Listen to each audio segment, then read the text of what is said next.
একদিন দুপুরবেলা মাম্পি গরম গরম ভাত এবং মাছের ঝোল রান্না করে তার শ্বশুরবাড়ির লোকেদের পরিবেশন করে। সবাই বেশ মজা করেই খেতে শুরু করে, কিন্তু যখন তাদের অর্ধেক খাওয়া প্রায় শেষ হয়ে যায় তখনই হঠাৎ করে বাইরে ঝিরিঝিরি বৃষ্টি শুরু হয়। আর যা দেখে মাম্পির ননদ শিউলি আনন্দে চিৎকার করে ওঠে, ওমা, তোমরা খাওয়া বন্ধ করো এখনই, ওই দেখো বাইরে বৃষ্টি শুরু হয়েছে, মানে বর্ষাকাল এবার শুরু হয়ে গেছে। তাহলে আমরা অনেকদিন ধরেই তো বর্ষাকালের জন্য অপেক্ষা করছিলাম। শিউলির কথা শুনে তার নতুন বৌদি মাম্পি খুবই অবাক হয়। মানে তোমরা কি করতে চাইছো?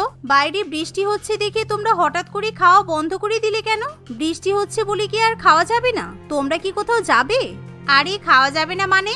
এবার তো আমরা যা খাবার খাই তার ডবল খাবার খাবো, কিন্তু এখানে বসে নয়। এই বৃষ্টিতে আমরা ছাদে বসে খাবার খেতে খুব ভালোবাসি।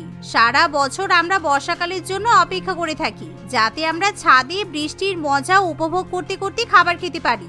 কিন্তু বৌদি, আজকে তোমাকে এরকম সাদা ভাত আর মাছের ঝোল রান্না করতে হলো? এই বৃষ্টিতে আমাদের সাদা ভাত কিংবা মাছের ঝোল খেতে একদমই ভালো লাগে না। তুমি তাড়াতাড়ি একটু খিচুড়ি আর গরম গরম মাংস কষা করো না, তাড়াতাড়ি করো প্লিজ, বৃষ্টি আবার যেন থেমে না যায়।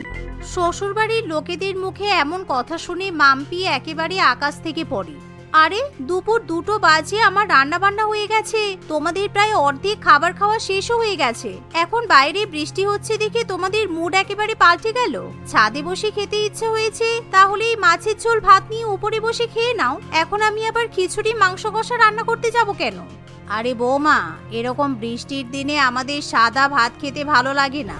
বৃষ্টি পড়লে আমরা ছাদে বসে হয় খিচুড়ি, পোলাও, না হলে বিরিয়ানি খাই। এগুলোর মধ্যে খিচুড়িটা রান্না করতে সবচেয়ে কম সময় লাগবে, তাই তোমাকে খিচুড়ি রান্না করতে বলা হয়েছে।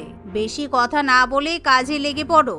এই শিউলি, তাড়াতাড়ি ছাদে চল, ছাদটা ভালো করে ঝাড়ু দিয়ে পরিষ্কার করতে হবে। রণজয়, বিজয়, স্টোর রুমে ব্লু কালারের বড় ত্রিপলটা রাখা আছে, ত্রিপলটা বার করে নিয়ে চল, ছাদে টাঙিয়ে দিবি। এভাবেই মাম্পির শ্বশুরবাড়ির লোকেরা বাইরে বৃষ্টি হওয়ার সাথে সাথে ছাদে বসে খাবার খাওয়ার বন্দোবস্ত শুরু করে দেয়। যেহেতু তাদের বাড়ির ছাদ পুরোপুরি খোলা হওয়ায় রণজয় এবং বিজয় বড় মোটা ত্রিপল ছাদের উপর টাঙিয়ে দেয়, যাতে খাবার খেতে গিয়ে তারা ভিজে না যায়। অন্যদিকে শিউলি এবং তার মা গোটা ছাদটা খুব সুন্দর করে পরিষ্কার করে দেয়। দেখতে দেখতে মাম্পির খিচুড়ি এবং মাংস কষা রান্না হয়ে গেলে সে খাবারগুলো উপরে নিয়ে আসে। আরে আপনারা তো সবাই বৃষ্টিতে মোটামুটি ভিজেই গেছেন। এরকম বৃষ্টির জলে ভিজে বেশিক্ষণ থাকলে কিন্তু ঠান্ডা লেগে যেতে পারে। আপনারা বরং গরম জলে স্নান করে জামা কাপড় ছেড়ে তারপর খাবার খেয়ে নিন। আরে না না বৌদি, তুমি পাগল নাকি? আমরা এতক্ষণ ধরে কষ্ট করলাম এই বৃষ্টির মধ্যে ছাদে বসে খাবো, তাই এখন স্নান করে জামা কাপড় ছাড়তে গেলে আমাদের খিচুড়ি ঠান্ডা হয়ে যাবে, অথবা বৃষ্টিও তো বন্ধ হয়ে যেতে পারে। এই বলে তারা সবাই ভেজা জামা কাপড় পরে ছাদে জমে থাকা জলের মধ্যে বসে গরম গরম খিচুড়ি এবং মাংস কষা খেতে শুরু করে। নিজের শ্বশুরবাড়ির লোকেদের এরকম পাগলের কাণ্ড কারখানা দেখে মাম্পির আর কিছু বলার থাকে না, সে চুপচাপ নিচে নেমে যায়। এদিকে মাম্পির পরিবারের লোকেরা যতক্ষণ বৃষ্টি চলতে থাকে প্রায় 2 ঘন্টা ধরে ছাদে বসে বসে অল্প অল্প করে খিচুড়ি খেতে থাকে। খাওয়া দাওয়া হয়ে গেলে তারা আবার নিচে নেমে যায়। বৌমা, তুমি অত কম করে খিচুড়ি রান্না করেছিলে কেন? আমরা সাধারণ দিনে যা খাবার খাই, বৃষ্টি পড়লে আমাদের খিদে কিন্তু আরো 10 গুণ বেড়ে যায়, তাই তুমি বৃষ্টির দিনে 10 গুণ বেশি খাবার রান্না করবে। এই বলে যে যার ঘরে গিয়ে জামা কাপড় পরিবর্তন করে ঘুমিয়ে পড়ে। সন্ধ্যাবেলা ঘুম থেকে উঠে মাম্পির পরিবারের লোকেরা আবার বৃষ্টি পড়ার আশা করতে থাকে, কিন্তু সন্ধ্যা থেকে রাত পর্যন্ত বৃষ্টির কোনো দেখা থাকে না।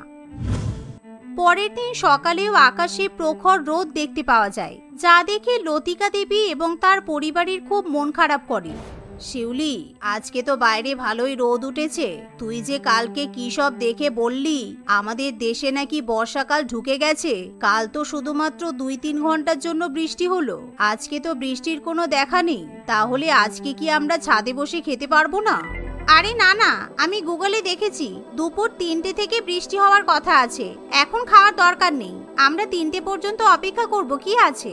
বৃষ্টি শুরু হলে আমরা খাবার দাবার নিয়ে ছাদে চলে যাব।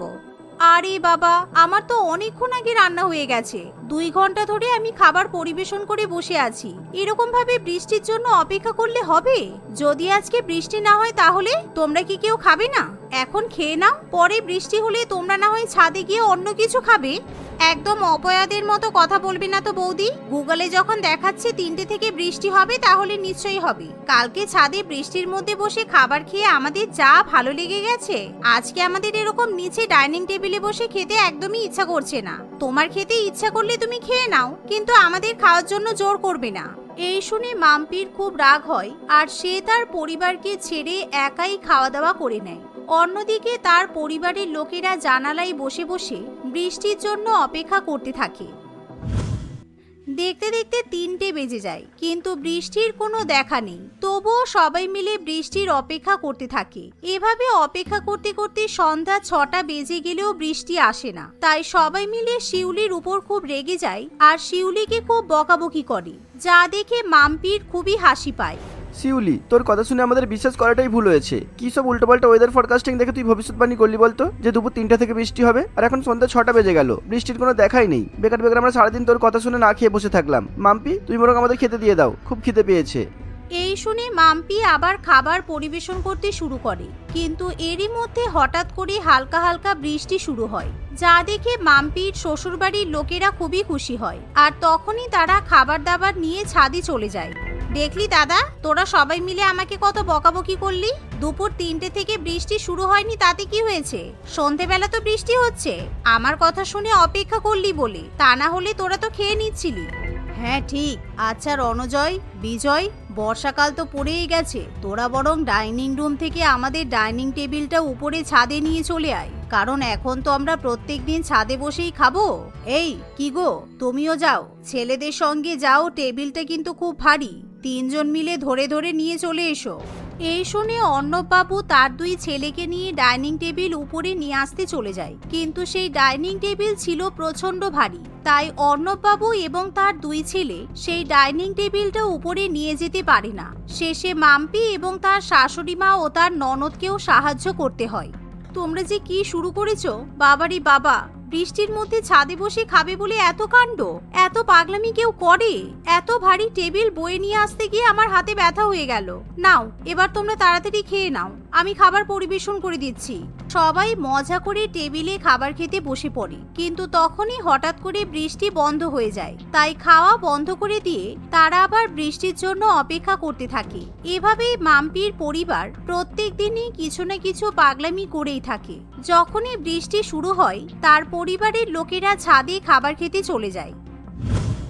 একদিন মাম্পিকেও সবাই মিলে ছাদে বসে খাবার খাওয়ার জন্য জোর করে, কিন্তু মাম্পি যেই না খাওয়া শুরু করে তখনই তার পায়ে কিছু একটা যেন কামড়ায়। মাম্পি উঠে দাঁড়িয়ে লক্ষ্য করে তার পায়ের কাছে বেশ কিছু পোকামাকড় আছে, যা দেখে মাম্পি খুব ভয় পেয়ে যায়। এ বাবা, এই পোকামাকড়গুলো কোথা থেকে এলো? ছি, আপনারা এখানে বসে খাচ্ছেন কি করে? এই পোকামাকড়গুলো উড়ে তো খাবারে এসে পড়বে, বুঝতেও পারবেন না। ওরে বাবা, ওই দেখুন, ওখানে আবার কেঁচো আর কেন্নও আছে। ইস, এত পোকামাকড়ের মাঝে আপনারা ছাদে বসে নোংরার মধ্যে খাওয়া দাওয়া করেন? আমার তো ভীষণ ঘৃণা পাচ্ছে। আরে বাবা, আমাদের বাড়ির পেছনে তো ঘন জঙ্গল আছে, আর বাড়ির আশেপাশে বড় নারকেল গাছ, তাল গাছ সবই আছে। সেই জন্য বর্ষাকালে আমাদের ছাদে একটু পোকামাকড়ের উপদ্রব বেড়ে যায়। ওরা তোমাকে কিছুই করবে না, তুমি বসে খেয়ে নাও। না বাবা, কোনো দরকার নেই, তোমরা খাও, আমি খাবার নিয়ে নিচে চলে যাচ্ছি। এই বলে মাম্পি নিচে চলে যাবে, এমন সময় হঠাৎই বৃষ্টির পরিমাণ অনেক বেশি বেড়ে যায়। হঠাৎই এমন মুষলধারে বৃষ্টি শুরু হলে ছাদের উপর টাঙিয়ে রাখা ত্রিপলে অনেক জল জমে যায়। তাই সেই ত্রিপলে বেঁধে রাখা দড়ি হঠাৎ করে ছিঁড়ে যায়। সেই সাথে ত্রিপলে জমে থাকা জল উপর থেকে সবার মাথায় এবং টেবিলে রাখা খিচুড়ি ও মাটন কষা এবং ইলিশ মাছ ভাজার উপর পড়ে। এতে করে সবাই ভিজে যায় এবং খাবারগুলো জলে ভর্তি হয়ে যায়। এ বাবা, এত মুষলধারে বৃষ্টি হলে ত্রিপল তো ছিঁড়ে পড়বেই। এতগুলো খাবার নষ্ট হলো, আর আপনারা সবাই ভিজেও গেলেন। পুরো খাবারই তো জল ভর্তি হয়ে গেছে। এবার আপনারা খাবেন কি করে? এবার তো সব খাবার ফেলে দিতে হবে। আরে না না, ফেলে দেব কেন? খাবারে তো কেবলমাত্র বৃষ্টির জল পড়েছে। আরো ভালো কোয়ালিটির শক্তপোক্ত ত্রিপল কিনে আনতে হবে। আর এখন আমরা এই খাবারে নুন মিশিয়ে খেয়ে নেব, কারণ খাবারের স্বাদ ঠিকই আছে, শুধু নুনটা একটু কমে গেছে। এই বলে সবাই বেশি বেশি করে খাবারে নুন মিশিয়ে বৃষ্টির জল পড়ে যাওয়া খাবারগুলোই খেতে শুরু করে, যা দেখে মাম্পির ভীষণই ঘৃণা লাগে। ইস, ছি, এতদিন ধরে ওই ত্রিপলের নোংরা বৃষ্টির জল জমেছিল। বৃষ্টির জলটা তো একেবারে কালো হয়ে গিয়েছিল। জানি না ওতে কত পোকামাকড় মশা মাছি ছিল কিনা। তোমাদের এরকম পাগলামি আমি আর নিতে পারছি না। একদিন তোমরা কোনো বড় সমস্যায় পড়বে, তখন তোমরা বুঝতে পারবে। এই বলে মাম্পি রাগ করে নিচে নেমে চলে যায়। সে প্রত্যেক দিনই তার পরিবারকে বোঝানোর চেষ্টা করে যাতে তারা বৃষ্টির মধ্যে ছাদে বসে খাবার খাওয়ার জন্য পাগলামি না করে, কিন্তু তারা কোনো কথা শোনে না। এমনই একদিন হঠাৎ করে রাত্রিবেলা ঝমঝম করে বৃষ্টি শুরু হয়। এতদিন পর্যন্ত তারা শুধু দিনের বেলাতেই ছাদে বসে খাওয়া দাওয়া করে এসেছে, কিন্তু আজকে তাদের রাত্রিবেলা ছাদে বসে বিরিয়ানি খাওয়ার ইচ্ছা হয়। মা, আমরা তো কখনো রাত্রিবেলা এরকম বৃষ্টি দেখতে দেখতে ছাদে বসে খাওয়া দাওয়া করিনি। আমার মনে হয় এরকম রাত্রিবেলা ছাদে বসে খাবার খেতে বেশি ভালো লাগবে। তুমি দাদাদের বলো ছাদে একটা লাইট লাগানোর ব্যবস্থা করতে, কারণ অন্ধকারে আমরা তো খেতে পারবো না। এই শুনে বিজয় এবং রণজয় দুজনেই ইলেকট্রিসিটির তার এবং একটা বাল্ব নিয়ে ছাদে চলে যায়, কিন্তু ইলেকট্রিসিটির কাজে তাদের সেরকম দক্ষতা ছিল না। তার উপর ছাদে এক হাঁটু জলও জমেছিল। সেই এক হাঁটু জলের মধ্যে দাঁড়িয়েই রণজয় এবং বিজয় ছাদে লাইট লাগানোর জন্য ইলেকট্রিসিটির কাজ করতে শুরু করে, কিন্তু হঠাৎ করে তারা দুজনে ভীষণ পরিমাণে ইলেকট্রিকের শক খায়। তাদের দুজনকে ইলেকট্রিকের শক খেতে দেখে তাদের পরিবারের লোকেরা খুব ভয় পেয়ে যায়, আর তারাও বোকার মতো কোনো কিছু না ভেবেই রণজয় এবং বিজয়কে রক্ষা করার জন্য তাদেরকে স্পর্শ করে। এতে করে মাম্পির শ্বশুরবাড়ির প্রত্যেকটা সদস্য ভীষণ বাজেভাবে ইলেকট্রিকের শক খেয়ে আহত হয়। এ বাবা, কি কাণ্ড! কে কোথায় আছেন? তাড়াতাড়ি আসুন, আমার পরিবারকে বাঁচান। এনাদের সবাইকে এখনই হাসপাতালে নিয়ে যেতে হবে। তাড়াতাড়ি আসুন, না হলে আমি আমার পরিবারের সবাইকে হারিয়ে ফেলবো। আশেপাশের প্রতিবেশীরা সবাই সাহায্যের জন্য এগিয়ে আসে। তাদের সহযোগিতায় মাম্পি তার পরিবারের সবাইকে হাসপাতালে ভর্তি করে। প্রায় 3 দিন হাসপাতালে চিকিৎসা করানোর পর মাম্পি তার পরিবারকে বাড়িতে ফিরিয়ে নিয়ে আসে। এরকম ঘটনার পর বৃষ্টির মধ্যে ছাদে বসে খাওয়া দাওয়া করার ভূত তাদের মাথা থেকে পুরোপুরিভাবে নেমে যায়। আমরা যদি বৌমার কথা শুনতাম তাহলে আমাদের সঙ্গে এত বড় দুর্ঘটনা ঘটতো না। ঘাট হয়েছে, আমরা আর কোনোদিনই এরকম বৃষ্টির মধ্যে ছাদে বসে খাবার খাবো না। শুধুমাত্র বৌমা সময় মতো ছাদে গিয়েছিল বলে তাই আমরা বেঁচে গেলাম, তা না হলে এতক্ষণে আমরা সবাই পটল তুলতাম। সন্ধ্যাপুর নামক এক প্রত্যন্ত গ্রামীণ এলাকায় সমতুল তার স্ত্রী দেবরানী এবং 2 ছেলে মেয়ে চম্পা ও সোনুর সঙ্গে বাস করত। ওই এলাকার জনবসতি অত্যন্ত কম ছিল। চম্পা ও সোনু দুজনেই স্কুলে পড়াশোনা করত। চম্পার বয়স ছিল 10 বছর। অপরদিকে সোনু তার থেকে অনেক ছোট, তার বয়স মাত্র 5 বছর ছিল। একদিন, তুমি বাচ্চাদের না জানিয়েই শহরে চলে যাচ্ছ, তাই তো? এবার তো ওরা সারাদিন তোমাকে না পেয়ে আমাকে জড়িয়ে ধরে কাঁদবে। আরে না গো, আমার সেটা উদ্দেশ্য নয়। আসলে আজ দেরি হয়ে গেছে আর ট্রেনের সময়ও হয়ে এসেছে, তাই একটু তাড়াতাড়ি করছিলাম। উফ, কি মুশকিল, 10টা বাজতে চললো। আচ্ছা, বাচ্চাদের তাড়াতাড়ি ডাকো দেখি। হ্যাঁ, এরকমই বলো। আগে ছেলে মেয়েদের জেদ পূরণ করো, তারপর বাকি কাজ। এই বলে দেবরানী বাচ্চাদেরকে সেখানে ডেকে আনে। ছেলে মেয়েদের দেখে সমতুল বলে, আচ্ছা আমার বাবুরা, তোমাদের জন্য শহর থেকে কি নিয়ে আসবো বলো? দেরি না করে তাড়াতাড়ি বলো দেখি। বাবা বাবা, আমার জন্য না শহর থেকে ফুচকা আনবে। আমার না ফুচকা খেতে খুব ভালো লাগে। এই, তুই বাবাকে মিথ্যা কথা বলছিস কেন? তুই তো সেই মেলায় ফুচকা খেয়েছিলি, আর অমনি তোর ফুচকা ভালো লেগে গেল? না বাবা, ও মিথ্যা কথা বলছে। তুমি ওর কথা শুনবে না। তুমি আমাদের জন্য মিষ্টি নিয়ে আসবে। আসলে সোনু ঠিকই বলছিল। সন্ধ্যাপুর গ্রামটিতে একটিও ফুচকার দোকান ছিল না। তাই বাচ্চা তো দূরের কথা, ফুচকা দোকানের অভাবে বড়দেরও ফুচকা খাওয়া হতো না। না রে, আমি শুধু মেলাতেই নয়, স্কুলেও ফুচকা খেয়েছি। আমার একটা বন্ধুর বাবা শহর থেকে নিয়ে এসেছিল, আর ও আমায় দিয়েছিল, কিন্তু একটাই দিয়েছিল। বাবা, তুমি বেশি করে নিয়ে আসবে কিন্তু। আচ্ছা বাবা, আমি তোর জন্য বেশি করেই ফুচকা আনবো। এবারে আমি যাই। বাবার মুখে এরকম কথা শুনে তার ছেলে মেয়ে বাবাকে হাসি মুখেই বিদায় দেয়। সমতুল শহরে চলে যায়। বেশ কয়েকদিন কেটে যায়। সমতুল শহরে কাজ মিটিয়ে সেখান থেকে বাড়ির উদ্দেশ্যে বেরিয়ে পড়ে। বাড়ি ফেরার সময় সে ছেলে মেয়েদের জন্য ফুচকা কিনে নিয়ে আসে। বাবা, তুমি সত্যি সত্যি ফুচকা এনেছো নাকি? কই দাও দাও দেখি। ফুচকাগুলো কি সুন্দর দেখতে। এই দিদি, তুই আমার একটাও ফুচকায় হাত দিবি না, এই আমি বলে দিলাম। এই বলে সোনু একাই সমস্ত ফুচকাগুলো খেয়ে নেয়। সোনু ছোট বলে তাকে কেউ কিছু বলে না। বেশ কয়েকদিন কেটে যায়। একদিন সোনু ও চম্পা স্কুলে যাচ্ছিল, তখনই তারা এক আওয়াজ শুনে সেখানে দাঁড়িয়ে পড়ে। এই ফুচকা ফুচকা ফ্রি ফুচকা, বড়দের জন্য 10 টাকা আর সোনা বাচ্চাদের জন্য একেবারেই ফ্রি। বাবু মামনি, ফ্রিতে ফুচকা খেয়ে যাও, এসো এসো সবাই এসো। এই দিদি, তুই শুনতে পাচ্ছিস? ওই লোকটা ফ্রিতে ফুচকা দিচ্ছে, চল না গিয়ে খেয়ে আসি। ফ্রি তো, পয়সাও লাগবে না, চল চল। এই তুই চুপ কর, যাস না ওখানে। এরকম লোকেরা ছেলে ধরা হয়, না হলে কেউ ফ্রিতে ফুচকা কেন দেবে? আমার তো কেমন যেন ভয় করছে, তুই এখান থেকে চল। চম্পা একটু বড় ছিল, তাই সে কিছুটা হলেও বুঝতে শিখেছিল। তাই সেদিন সে সোনুকে নিয়ে স্কুলে চলে যায়। সারাদিন তাদের স্কুলেই কাটে।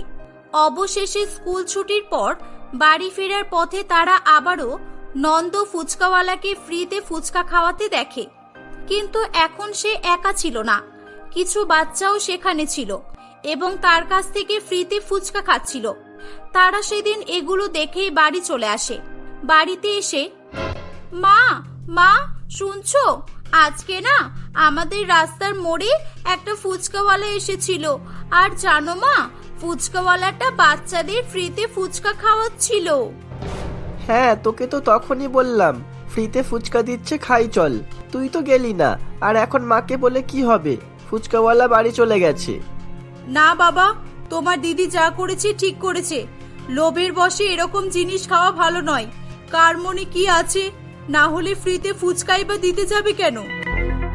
ধীরে ধীরে নন্দর ফ্রিতে ফুচকা খাওয়ানোর কথা সারা গ্রামে ছড়িয়ে পড়ে।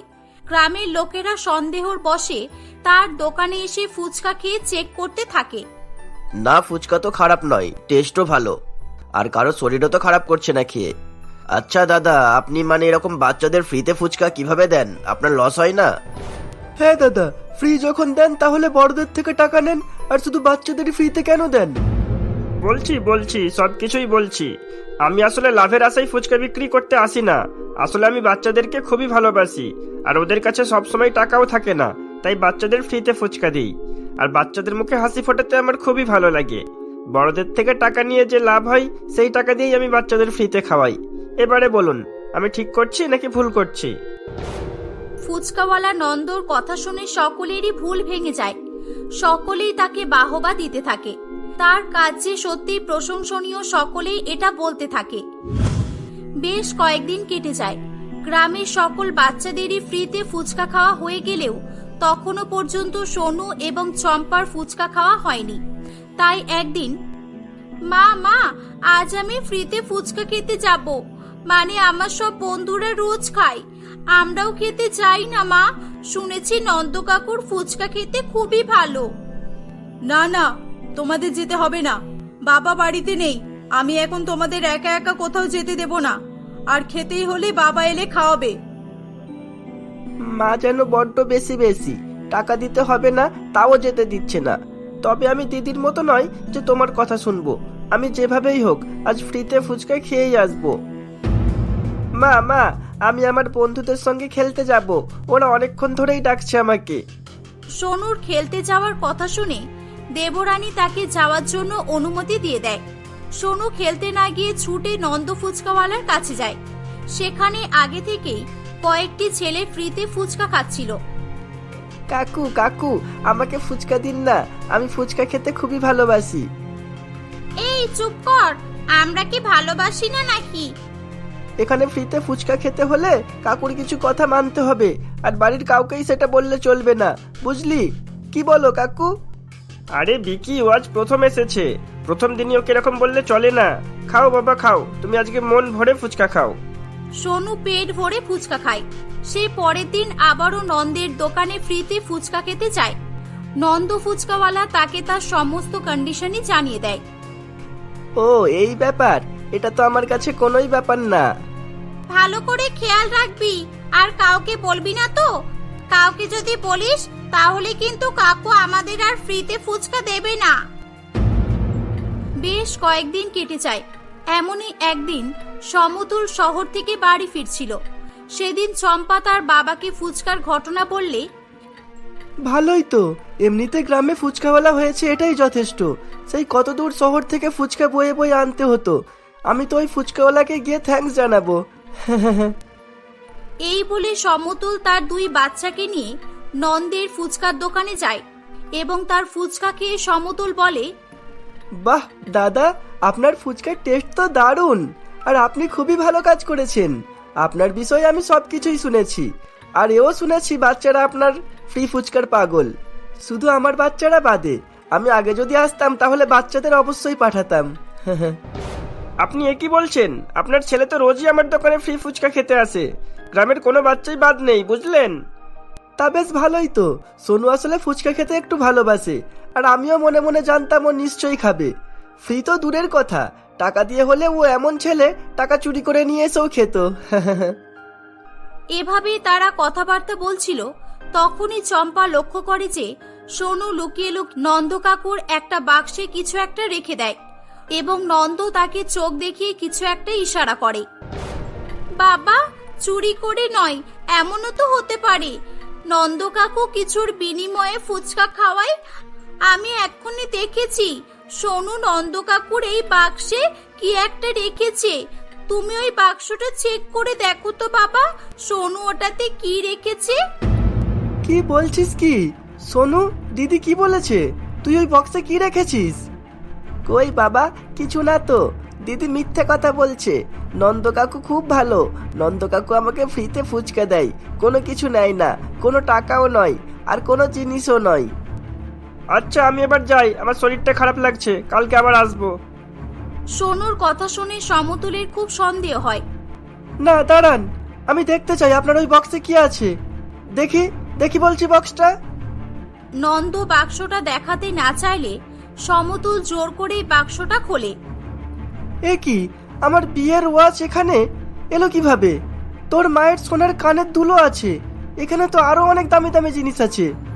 বুঝেছি, এবার এই বেয়াদব বাচ্চাদের দিয়ে ঘরের জিনিস চুরি করে ফ্রিতে ফুচকা দেওয়ার নাটক করে। হ্যাঁ। সমতুল আশেপাশে সকলকে ডাকতে থাকে। গ্রামের সকলে এসে তাদের হারিয়ে যাওয়া বিভিন্ন জিনিসপত্র নন্দর ওই বাক্সের ভেতর থেকেই খুঁজে পায়। সকলে মিলে নন্দকে অনেক মারধর করার পর পুলিশে খবর দেয়। নন্দর প্রতারণা এবং বাচ্চাদের দিয়ে বাড়ির জিনিসপত্র চুরির দায়ে তার জেল হয়ে যায়। এভাবেই ঠকবাজ ফুচকাওয়ালা নন্দর রহস্য চম্পার চালাকির জন্যই প্রকাশ পায়।